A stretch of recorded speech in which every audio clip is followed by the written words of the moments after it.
Shalom saudara yang dikasihi Tuhan. Dimanapun saudara berada, Allah telah memanggil kita untuk beribadah kepadanya dengan sukacita. Marilah kita masuk ke hadiratnya dengan sorak-sorai. Sebab Tuhanlah Allah kita, dan kitalah umatnya, kawanan domba gembalaannya. Dia yang telah menebus kita oleh kuasa darah Kristus. Oleh karenanya kita dapat menghadap ke hadiratnya, menaikkan pujian kepadanya. Mari kita nyanyikan Saat Ku Masuk ke Hadiratmu. Saat ku masuk ke hadiratmu, bawa persembahan ke tempat kudusmu. Pujian ku naikkan, sembah ku berikan bagimu Allah yang mulia. Kau layakkan ku menghampirimu, melihat tata kemuliaan-Mu Tuhan. Pujian ku naikkan, sembah ku berikan bagimu Allah yang mulia. Oleh kuasa darah-Mu, Kau telah tebus dosaku. Kekudusan-Mu melingkupiku. Kasih-Mu mengalir memulihkan hidupku. Sungguh besar anugerah-Mu, Kau selamatkan hidupku.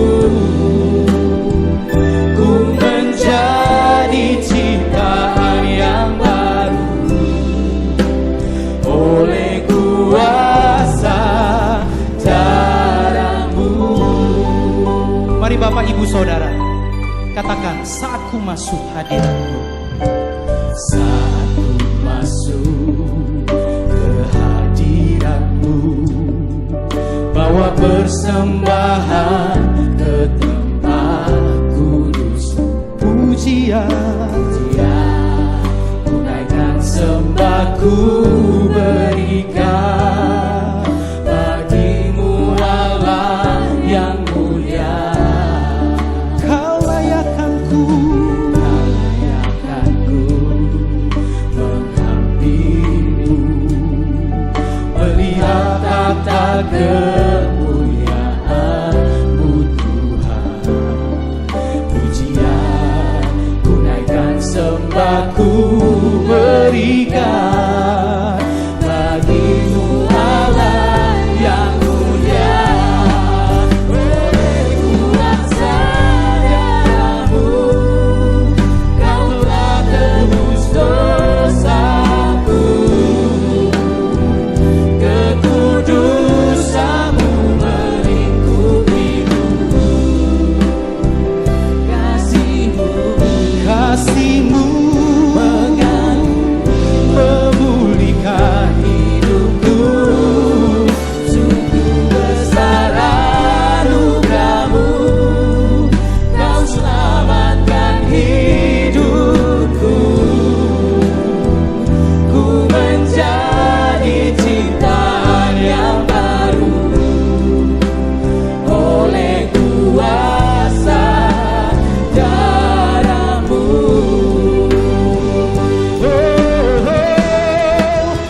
Jemaat yang dikasihi Tuhan, tibalah kita di ibadah hari Minggu ini, dan mari kita kuduskan ibadah ini dengan kita alaskan dalam nama Allah Sang Pendamai ciptaan melalui putranya Tuhan Yesus Kristus. Kasih karunia, rahmat, dan damai sejahtera kiranya turun atas saudara di dalam nama Bapa, Putra, dan Roh Kudus.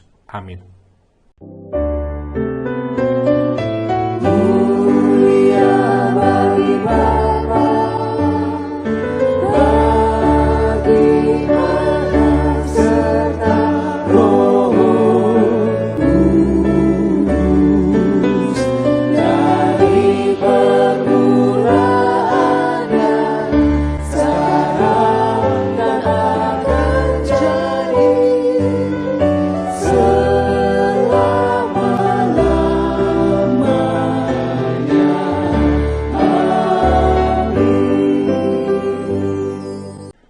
Nats pembimbing kita pada hari ini terambil dari Kisah Para Rasul 2 ayat 46 sampai 47 yang berkata demikian. Dengan bertekun dan dengan sehati mereka berkumpul tiap-tiap hari dalam bait Allah. Mereka memecahkan roti di rumah masing-masing secara bergiliran dan makan bersama-sama dengan gembira dan dengan tulus hati, sambil memuji Allah. Dan mereka disukai semua orang, dan tiap-tiap hari Tuhan menambah jumlah mereka dengan orang yang diselamatkan. Amin.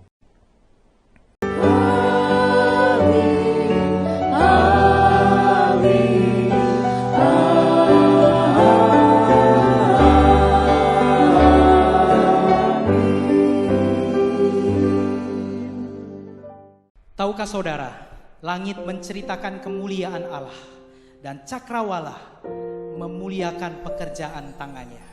Setiap kita, dimanapun kita berada, turut menaikkan pujian dan penyembahan kita kepada Yesus, nama di atas segala nama, Raja di atas segala raja. Dialah yang layak dipuji dan disembah. Mari kita menaikkan pujian penyembahan kita kepadanya.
seorang hamba. Tetapi Allah telah meninggikan dia dan mengaruniakan kepadanya nama di atas segala nama, supaya setiap lutut bertelut, setiap lidah mengaku Yesus adalah Tuhan. Hosana.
Kuasa Yesus telah menebus kita dari ikatan dosa, dari kuasa iblis dan belenggu tradisi-tradisi.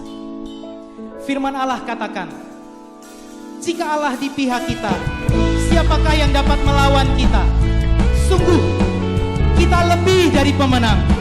Mari kita siapkan hati mendengarkan firman Tuhan. Katakan lebih dari pemenang. Lebih dari pemenang dalam skala perkara. Iblis telah dikalahkan oleh kuasa darahnya. Jika Allah di pihak kita, siapa dapat melawan? Kita lebih dari pemenang. Lebih dari pemenang. Lebih dari pemenang dalam skala perkara. Iblis telah dikalahkan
Shalom jemaat yang terkasih, hari ini kita akan belajar bersama kebenaran firman Tuhan yang bolehlah nanti kita terus berakar dan bertumbuh berbuah sesuai dengan perintah Tuhan.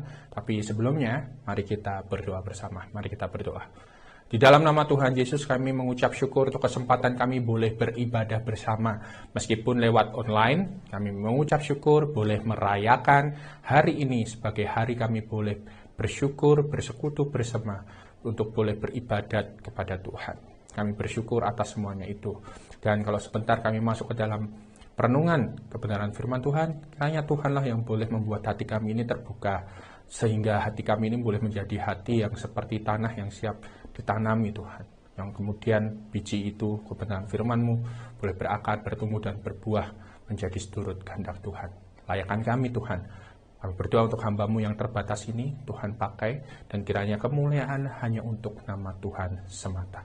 Terima kasih Tuhan, hanya di dalam nama Tuhan Yesus Kristus kami berdoa. Amin. Saudara yang terkasih, mungkin belum telat kalau saya mengatakan selamat merayakan kemerdekaan kita. Ya, 17 Agustus kemarin negara kita 76 tahun. Usia yang tidak sebentar, tapi juga usia yang masih bisa terus berproses. Bangsa kita sedang menghadapi situasi yang sama dengan seluruh bangsa di dunia, pandemi, tapi bangsa kita bolehlah tangguh dan boleh berserah pada Tuhan dan boleh terus menjalaninya dengan ucapan syukur dan berdoa pada Tuhan. Sekali lagi selamat merayakan kemerdekaan. Dikatakan bahwa saat merdeka itu yang sulit bukanlah melawan penjajah yang luar masuk kembali, tapi nanti saat kita sudah merdeka yang sulit adalah melawan diri sendiri. Maksudnya seperti apa? Mungkin kita sudah dimerdekakan, dan sehingga saat kita sudah merdeka, kita dengan seenaknya saja ego kita yang utama memilih untuk yang merdeka, memilih untuk melakukan apa saja yang kita mau. Tapi apakah demikian? Akan kita temukan jawabannya nanti saat kita bersama-sama belajar dalam kebenaran firman Tuhan. Dan hari ini kita akan bersama membaca kebenaran firman Tuhan yang hari ini saya diberikan tema khotbah murah hati sebagai gaya hidup. Apa maksudnya? Saya ingin membacakan kita dari Lukas 6 ayatnya yang ke-39. Lukas 6 ayat 39 berkata demikian. Hendaklah kamu murah hati sama seperti Bapamu adalah murah hati. Berbahagia kita yang mendengar kebenaran firman Tuhan, bolehlah kita menjadi pendengar, pelaku firman Tuhan dalam kehidupan kita sehari-hari. Amin. Seperti yang saya katakan tadi di awal, orang sudah dimerdekakan biasanya ngerasa bebas enak-enaknya. Tapi sebenarnya bagaimana kita boleh bijak mengisi kemerdekaan kita? Sama halnya saat kita sudah dimerdekakan Kristus dari dosa. Apa yang kita isi dalam hidup kita? Kita sudah dimerdekakan loh dari dosa. Suatu hal yang tidak bisa kita lakukan sendiri. Itu anugerah Tuhan. Dan layaknya kita jadi pengikut-pengikut Tuhan yang meneladani apa yang Tuhan mau untuk mengisi kemerdekaan kita itu. Saya ingin mengatakan demikian. Bapak Ibu, saya teringat saat menyiapkan khotbah ini, saat saya di kampus, saya bisa dibilang dalam angkatan tuh mahasiswa GKMI satu-satunya. Ya, jadi kalau urusan pertanyaan Menonet selalu ditanya saya, terus ditanya saya terus. Saya ingat waktu itu Profesor Bono selalu menanyakan, orang Menonet itu di luar dan di Indonesia itu beda. Lah, saya selalu bertanya, maksudnya gimana bedanya? Ya, value life-nya sebenarnya maunya apa, tapi di Indonesia implementasinya apa? Itu waktu kuliah dulu saya merasa, enggak seperti itu. Ternyata waktu saya masuk ke jemaat, saya lihat-lihat, oh ya, bisa jadi kritik itu ada benarnya. Karenanya hari ini saya ingin mengajak kita untuk melihat apa sih makna kritikan itu. Yang pertama, kritikan itu ingin melihat bahwa kita orang Menonet diingatkan loh ya, kekristenan sejati dalam hidup kita adalah kemuridan. Yang artinya kita menjadi murid. Murid siapa? Murid Yesus Kristus yang kita selayaknya berjalan serupa dengan guru. Ya, kalau dalam bahasa Ibrani Talmidin itu murid itu berjalan mengikuti gurunya, dari belakang mengikuti bukan sekedar jalan tapi juga gaya hidupnya apa yang Tuhan mau. Karenanya kalau Lukas 6 ayat 39 mengatakan bahwa hendaklah kamu murah hati seperti Bapamu adalah murah hati. Lantas kalau kita betul-betul murid Yesus, apa yang kita lakukan? Jawabannya adalah murah hati. Ya murah hati. Simpel aja. Apa yang Kristus lakukan itu yang kita lakukan. Jadi cara kerja penafsirannya, orang Mennonite itu berpusat pada Kristus. Ya, bukan tidak percaya Alkitab. Sangat percaya karena Alkitab adalah pusat dari segala apa yang Tuhan mau kita. Tetapi cara menyontoh kehidupan sehari-hari, cara tilitnya gampang. Kalau Yesus ngelakuin itu, ya kita lakuin itu.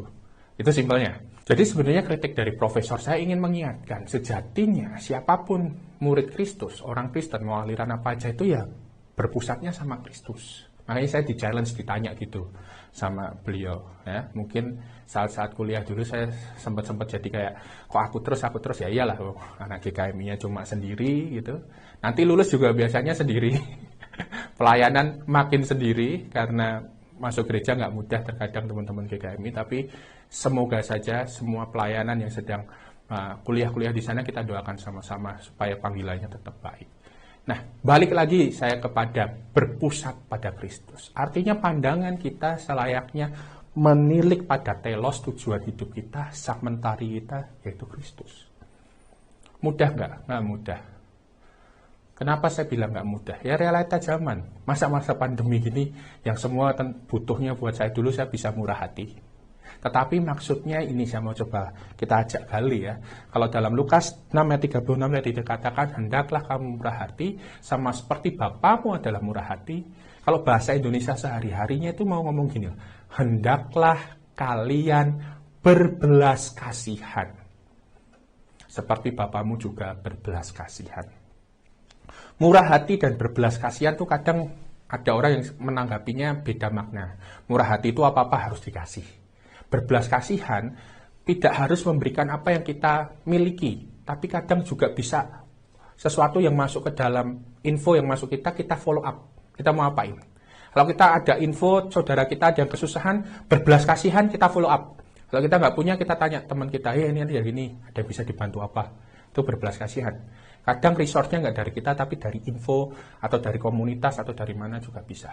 Berbelas kasihan. Kunci utamanya adalah saat kita meneladani Tuhan, murah hati kita itu adalah berbelas kasihan. Jadi kalau saudara yang mendengarkan khotbah hari ini, pintu belas kasihan saudara tertutup, coba ditilik. Coba dilihat lagi.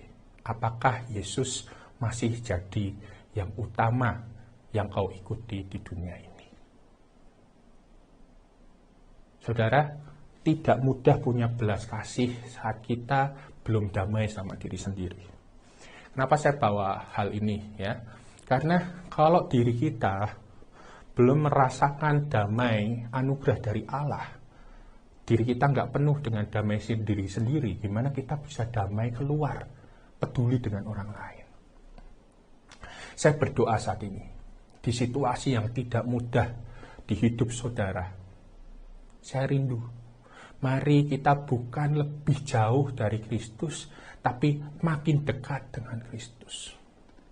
Situasi pandemi mungkin membuat kita jadi merasa berjarak dengan Tuhan.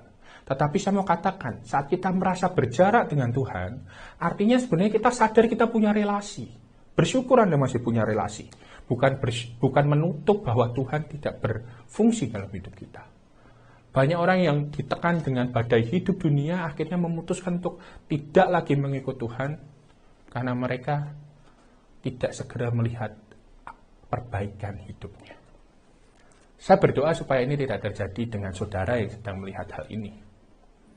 Mari kita berusaha untuk membuka diri kita, melihat damai yang Allah Tuhan berikan, pemeliharaan sampai saat ini, dan juga mari berdamai dengan diri sendiri kita. Kalau memang keadaannya buruk, ya mungkin ini yang harus kita terima. Kita harus move on, belajar mencari cara. Kalau kita di jalan ini ditutup, ya aku cari jalan lain. Tapi terus berjalan sama Tuhan, jangan dengan jalan kita sendiri.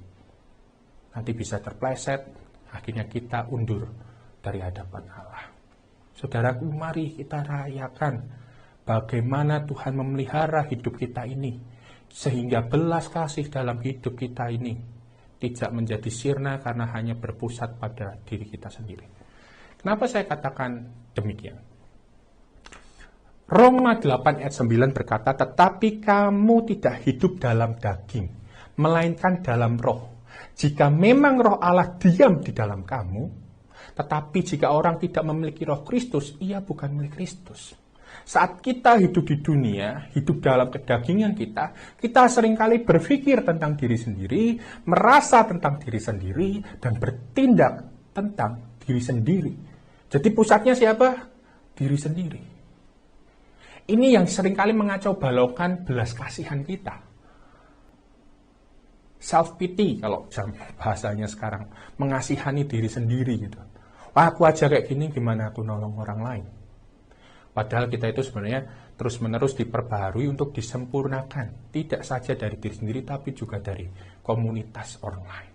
Pribadi yang diubahkan dalam Filipi 2 ayat 5 mengatakan bahwa hendaklah kamu dalam hidupmu bersama. Dalam hidupmu bersama ya, saya katakan. Menaruh pikiran dan perasaan yang terdapat juga dalam Kristus Yesus. Tujuannya Yesus, cara pandangnya ke Yesus. Jadi kita berpikir seperti Kristus, merasa seperti Kristus, bertindak seperti Kristus. Dan itu semua hanya oleh karena roh. Nah kalau kita nggak sadar itu ada roh Tuhan, damai dengan yang datang daripada Tuhan, ya kita nggak akan pernah bisa berbelas kasih. Mari kita buka diri, mensyukuri yang membuat kita bisa berbeda. Ya, syukuri. Syukuri apa yang ada, yang datang dalam hidup kita. Mengucap syukurlah. Itu akan yang menjadi pembeda. Kenapa saya katakan demikian? Saya merasakannya. Ya, di kala-kala pandemi ini tidak sedang riak kalau orang bilang ya. Ada banyak yang harus ditolong. Sebagai kedagingan saya, sebagai diri sendiri saya kadang keluar tuh. Ocehan-ocehan dalam diri. Aduh, bantu lagi ya. Itu beneran bikin hidup kita itu jadi gak nyaman. Air jiwa kita itu saat menjalani itu rasanya berat. Tetapi saya disadarkan Tuhan. Satu ketika di suatu waktu teduh saya, Tuhan ingatkan, Dante, kamu tak pelihara. Kamu membantu orang lain bukan berarti kamu berkekurangan toh. Kenapa harus berberat hati?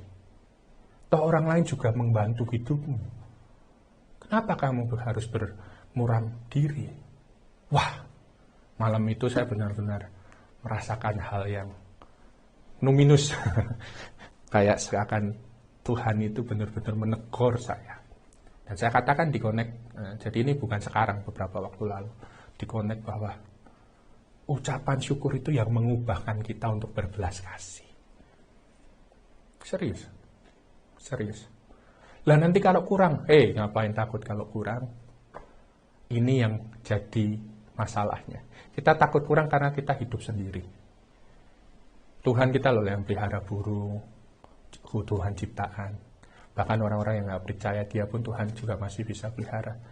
Tuhan Almighty, Maha Kuasa dia. Yang jadi masalah kan kita hidup diri sendiri tadi. Dan ada kritik kedua dari profesor saya yang selalu bilang pada saya, ngomongin hal ini.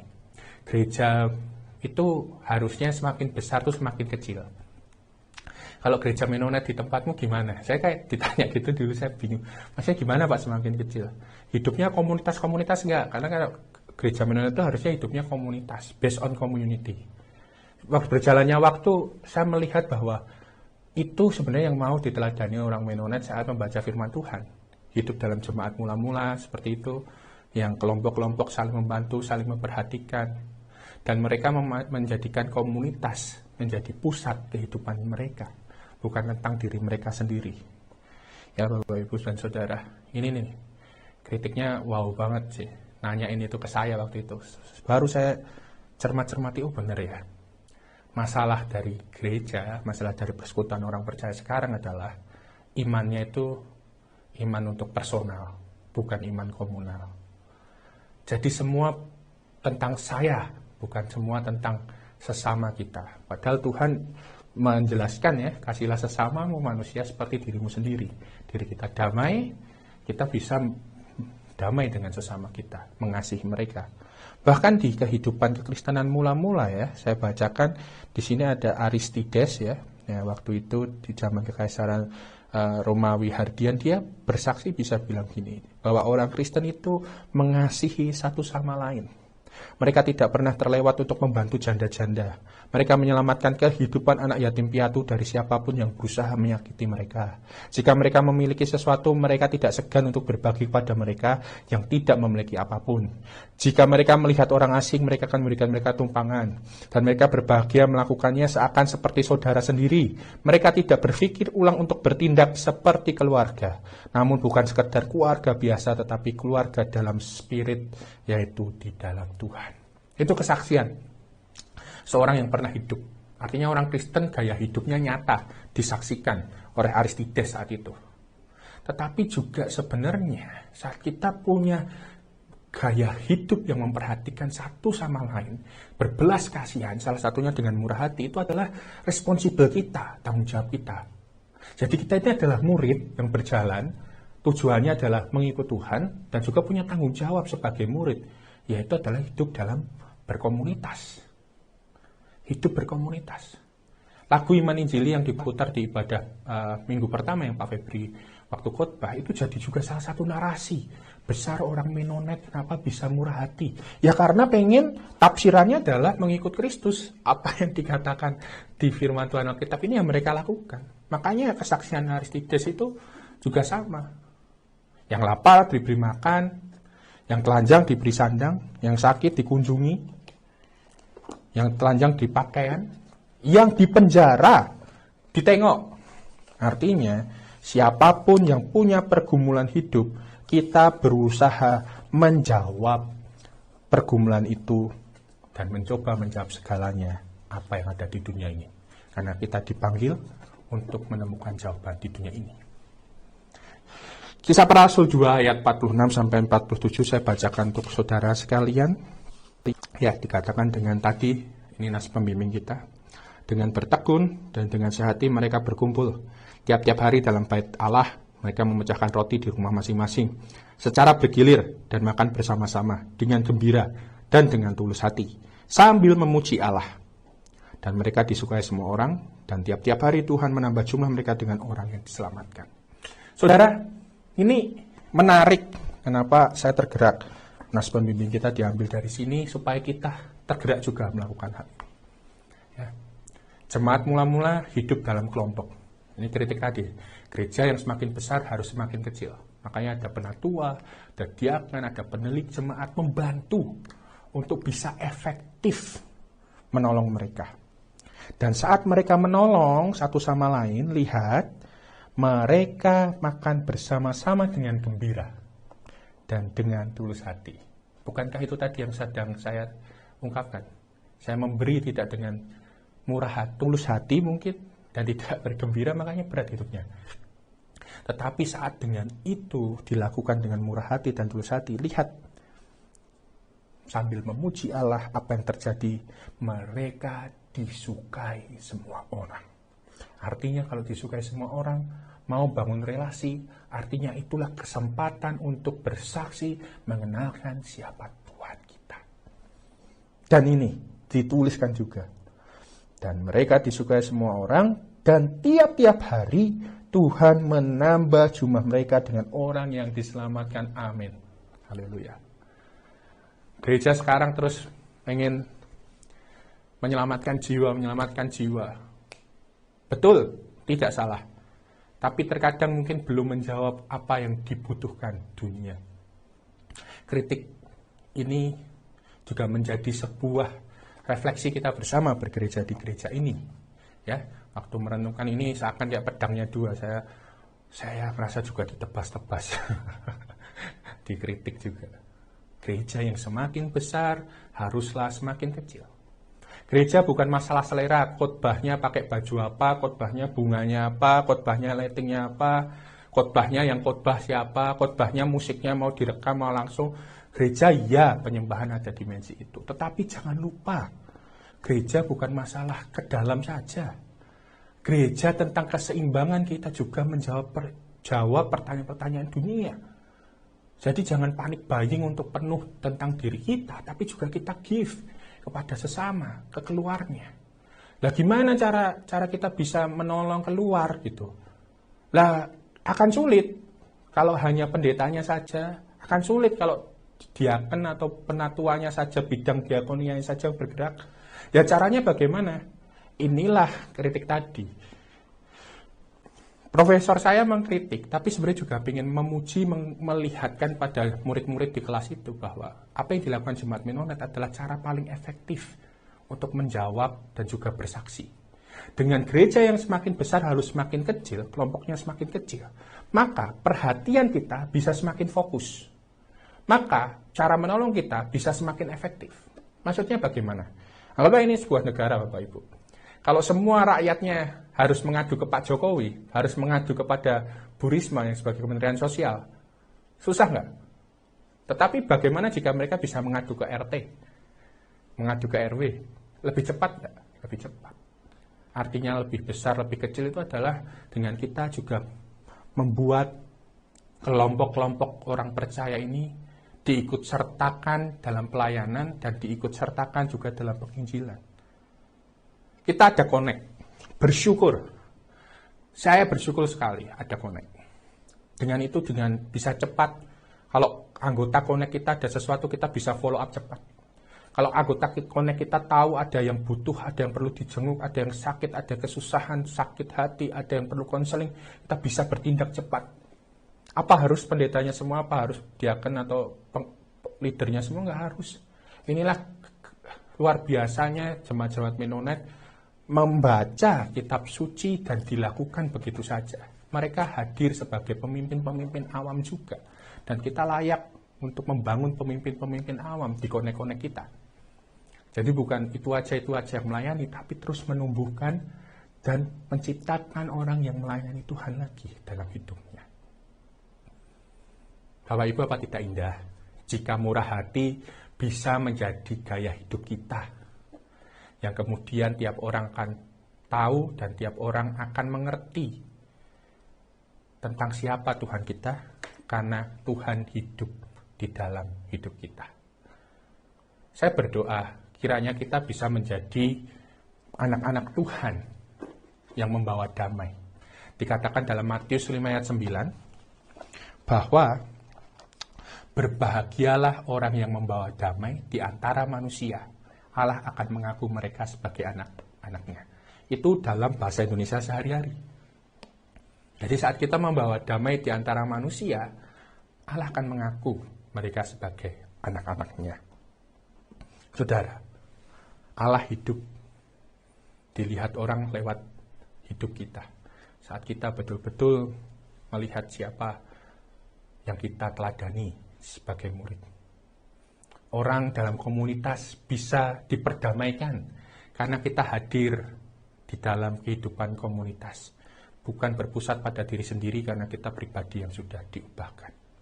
Jadi saya mau katakan bahwa saudara, murah hati adalah bagian memperdamaikan dunia. Itu bisa jadi gaya hidup kita semua di sini. Kalau kita tahu bahwa murah hati memperdamaikan dunia, maka kita tahu kepada siapa kita harus murah hati. Harus berbelas kasih. Kepada semua. Keutuhan ciptaannya. Tuhan yang empunya bumi serta segala isinya dan dunia serta yang diam di dalamnya. Dan Tuhan rindu untuk kita juga boleh memperdamaikan semua di dalam bumi dan segala isinya. Jadi murah hati nggak cuma objeknya manusia. Objeknya juga bisa tumbuhan, hewan, bumi ini. Percuma kalau kita murah hati sama manusia, tapi kita juga nggak care sama dunia. Ya, Presiden Amerika bilang 10 tahun lagi, 20 tahun lagi Indonesia tenggelam. Percuma. Kita murah hati awalnya sama lingkungan kita hancur juga. Mulai terus berbelas kasihan. Mulai terus berbelas kasihan. Meskipun dunia bertindak lain, ya nggak apa-apa. Karena memang nilai kerajaan dunia beda dengan nilai kerajaan surga. Teruslah melihat Tuhan dalam melakukan hal ini. Jadi saudara, Roma 8:28 mencoba mengingatkan kita bahwa kita tahu sekarang bahwa Allah turut bekerja dalam segala sesuatu untuk mendatangkan kebaikan bagi mereka yang mengasihi Dia, yaitu bagi mereka yang terpanggil sesuai dengan rencana Allah.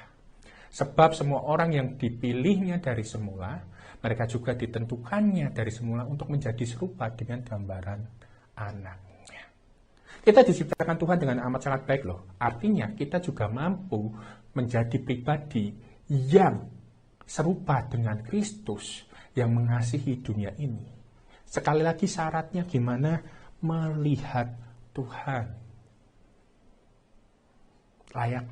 Perkenankan Tuhan menuntun saudara. Sehingga murah hati jadi gaya hidup sehari-hari yang tidak sulit. Kalau narasi ibadahnya ibadah hari Minggu doang, itu yang akan jadi sulit. Kalau narasi ibadahnya adalah ibadah aktual sehari-hari kita, saat kita di rumah, di kerjaan, sehari, bertetangga, berkendara mungkin, dan murah hati juga bagian dalam kita sehari-hari itu akan menjadi sebuah ibadah yang sejati. Karena itu berikanlah tubuhmu. Dan Roma mengatakan hal itu juga. Mengingatkan kita, menyemangati kita bahwa kita sudah dipanggil dari semula karena kita diciptakan sungguh amat baik. Terakhir, saya mau mengingatkan hal ini. Saudara, murah hati adalah juga dilakukan Tuhan, dan itu kenapa kita melakukannya. Tapi ingat, hati-hati untuk tidak do ut des. Saya memberi, maka saya akan menerima.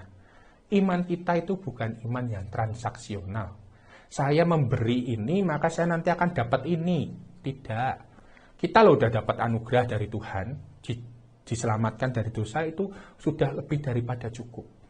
Saat kita mencoba memberi, ya memberi saja. Nggak usah, nanti saya memberi ini, nanti akan saya digantikan dengan ini. Ini itu bisa uang, ini itu bisa berkat yang lainnya. Jangan ada pikiran kayak gitu, ya memberi saja. Mencoba menjawab kebutuhan apa yang saudara kita perlukan. Tanpa embel-embel lain. Karena kalau sampai Anda doudes, memberi untuk dapat sesuatu, artinya tujuannya bukan Allah. Tujuannya digantikan dengan sesuatu yang Anda ingin dapatkan. Itu artinya sudah menggeser Allah. Karenanya, saya ajak, mari dengan tulus hati kita belajar berbelas kasih seperti Yesus yang berbelas kasih kepada dunia ini. Bagaimana caranya? Ada banyak, bermula hati. Saudara bisa mendoakan seseorang, saudara bisa memberikan perhatian, saudara bisa memberitakan tentang kabar keselamatan dalam hidup saudara yang begitu mengucap syukur pada orang lain, memberikan semangat mereka untuk terus menjalani dalam situasi nggak mudah ini. Banyak. Bahkan kadang kayak kita murah hati sekadar buatin makanan, memberikan puding mungkin, buah, memberikan buku saat mereka butuh buku itu kalian pinjemin. Itu juga suatu bentuk murah hati. Menemani aja, mama belanja. Menemani mereka dalam situasi sulit, telepon, itu juga udah bermurah hati. Mengingatkan hari ulang tahun, buat kayak mereka pandemi gini nggak gampang, ulang tahun kita selamatin, itu juga suatu hal yang mudah murah hati. Membantu mama, soal istriku kerja, aku bantuin dong ke rumah sakit atau apa. Nggak apa-apa, itu juga udah murah hati. Oh ini kayaknya butuh temen nih, WFH, stres, ajak ke rumah orang makan, ngobrol, nonton, berdoa, itu juga sudah murah hati. Berolahraga bersama dengan yang tepat protokolnya, karena mungkin sendiri ini nggak gampang di pandemi ini, itu juga sudah murah hati. Artinya murah hati nggak soal tentang uang.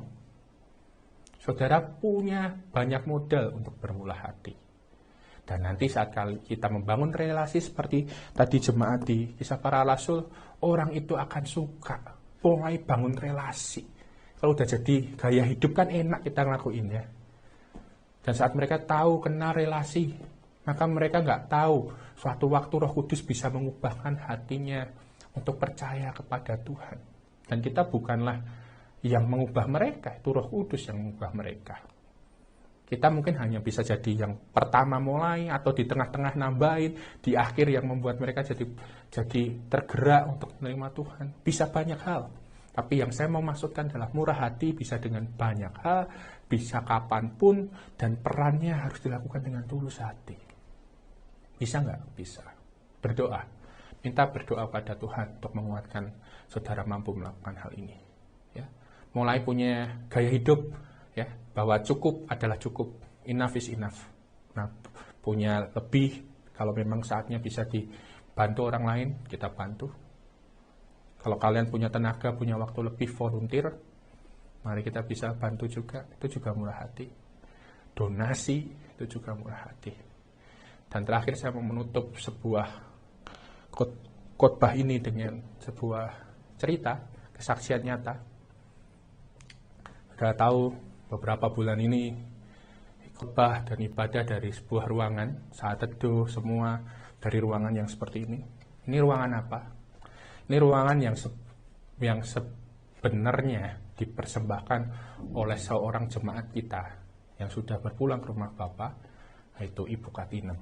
Kita tahu Ibu Katinem jemaat kita yang beliau adalah asisten rumah tangga. Dalam kesederhanaannya, beliau pun menabung dan punya harta yang disimpan, dan di akhir waktunya beliau memberikan persembahan kepada gereja, dan hal itu dikelola untuk boleh jadi perkembangan untuk pengkabaran Injil.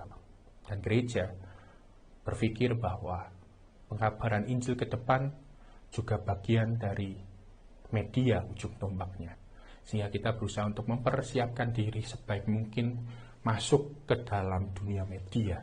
Dan ruangan ini yang Bapak Ibu lihat sekarang videonya adalah sebuah persembahan yang diawali dari gaya hidup. Karena kita tahu Bu Katinem juga sering memberikan dengan murah hati, tulus hati, mendukung PIPKA, mendukung misi, mendukung gereja, baik dalam doanya. Kalau ketemu saya, kalau Pak Dante, saya doain loh Bapak. Wow. Dan dia menutupnya dengan baik. Pertandingannya selesai dengan baik. Bu Katinem menjadi contoh bahwa murah hati adalah gaya hidup yang dihidupinya sampai akhir hayatnya, tetap bermurah hati untuk Allah. Saya pribadi pun juga tergerak untuk bermurah hati lewat kesaksian hidupnya. Saudara bisa juga tergerak, perkenankan Allah untuk bekerja di dalam hidup saudara. Dan jika Allah sudah memanggil, jangan dihalang-halangi. Biarlah saudara menjadi saluran damai, karena Bapamu di surga adalah murah hati. Dan begitu juga saudara sekalian. Tuhan memberkati kita. Mari kita berdoa. Kami bersyukur untuk kebenaran firman-Mu pada hari ini. Naikkan kami untuk ingat bahwa kami juga harus terus memandang Tuhan dalam kami berjalan, supaya setiap apa yang kami lakukan ini boleh seturut dengan kehendak Tuhan. Kalau Engkaulah Allah yang murah hati, perkenankan kami juga boleh meneladani-Mu menjadi pribadi yang murah hati, dan bolehlah kemuliaan hanya untuk nama Tuhan saja. Kami bersyukur Tuhan atas segala sesuatunya ini, dan kami serahkan semuanya di dalam nama tangan Tuhan, dan biarlah Roh Kudus-Mu yang menuntun kami untuk kami boleh kuat berbeda dari dunia ini. Di dalam nama Tuhan kami Yesus Kristus kami berdoa dan mengucap syukur. Amin.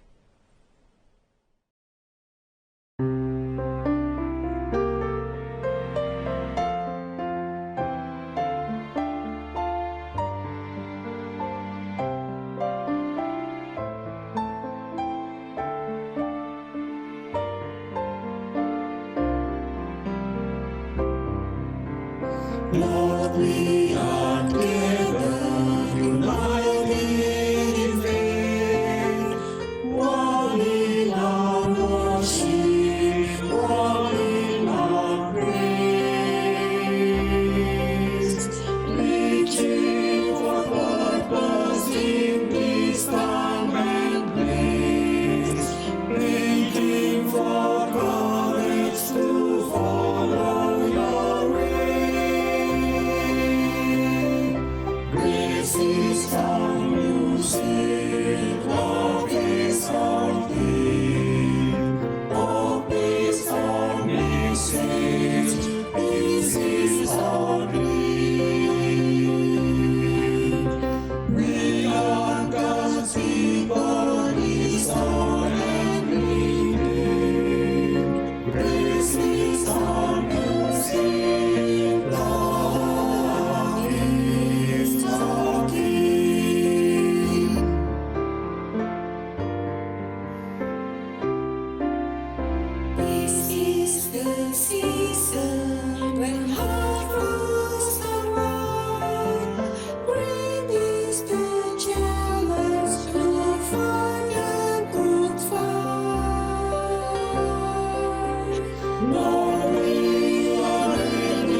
Kita akan kembali dalam panggilan kita sehari-hari sebagai garam dan terang dunia.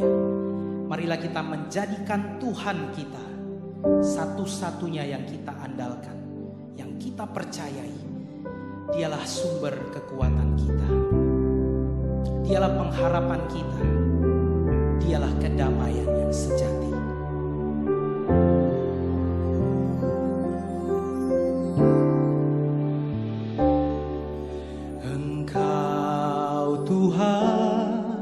Yang setia, waktumu selalu yang terbaik.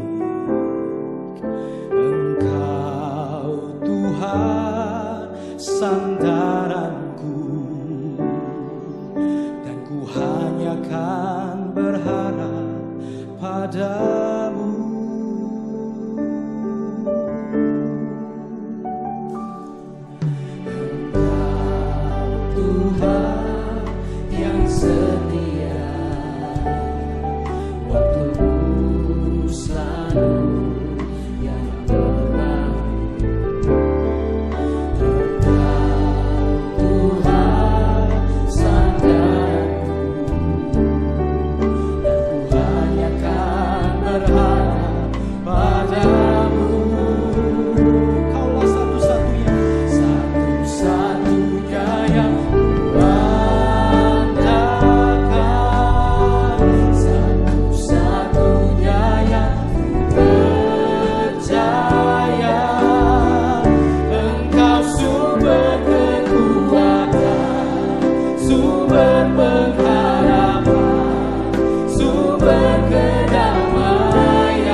terkasih, tiba waktunya untuk kita kembali dalam ibadah kita sehari setelah kita bersekutu bersama di hari Minggu ini.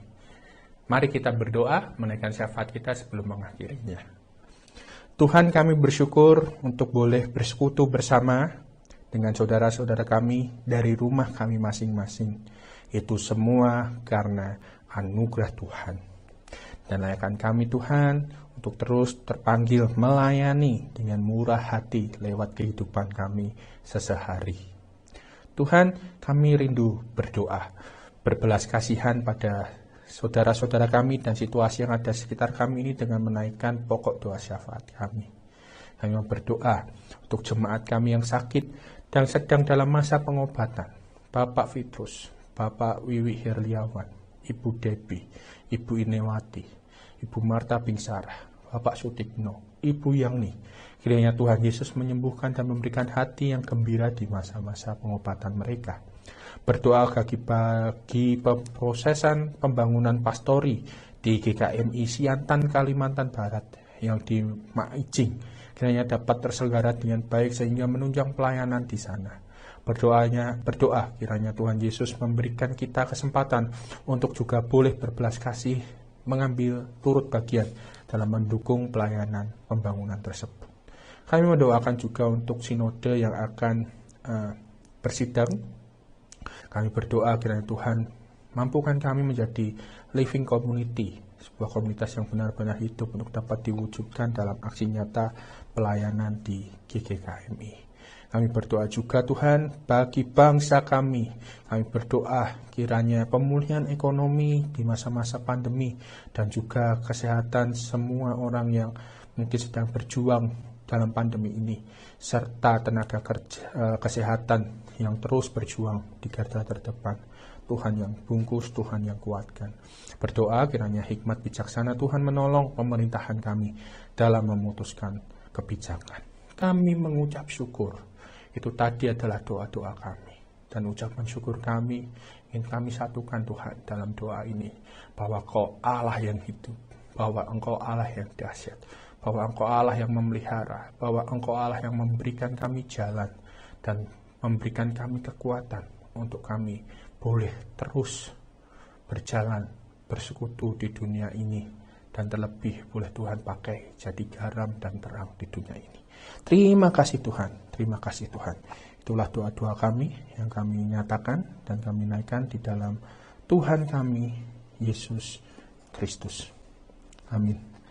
Jemaat yang terkasih, saya mengajak kita semua untuk kita mengarahkan hati kita kepada Tuhan. Arahkanlah hatimu kepada Tuhan, terimalah damai dan terimalah berkat Tuhan. Ingatlah kita senantiasa untuk bertolong-tolong menanggung bebanmu, demikian kita memenuhi hukum Kristus. Tuhan memberkati engkau dan melindungi engkau. Tuhan menyinari engkau dengan wajah-Nya dan memberikan engkau kasih karunia. Tuhan menghadapkan wajah-Nya kepadamu dan memberikan engkau damai sejahtera sekarang dan sampai selama-lamanya. Amin.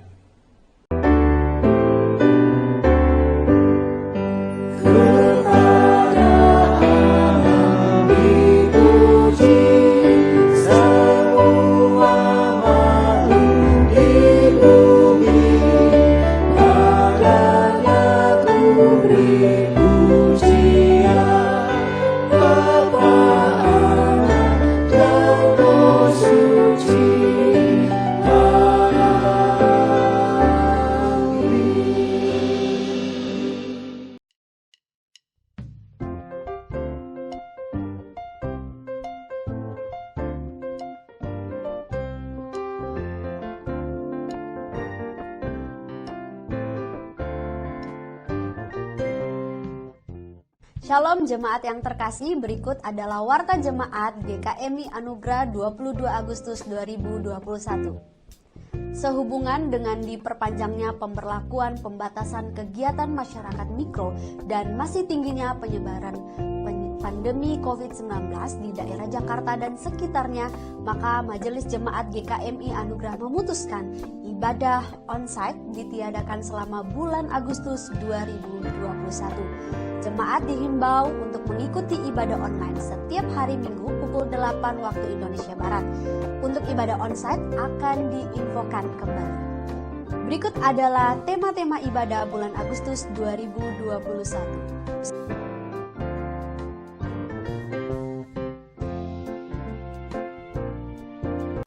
Kasih, kasih, kasih, kasih, kasih, kasih, kasih.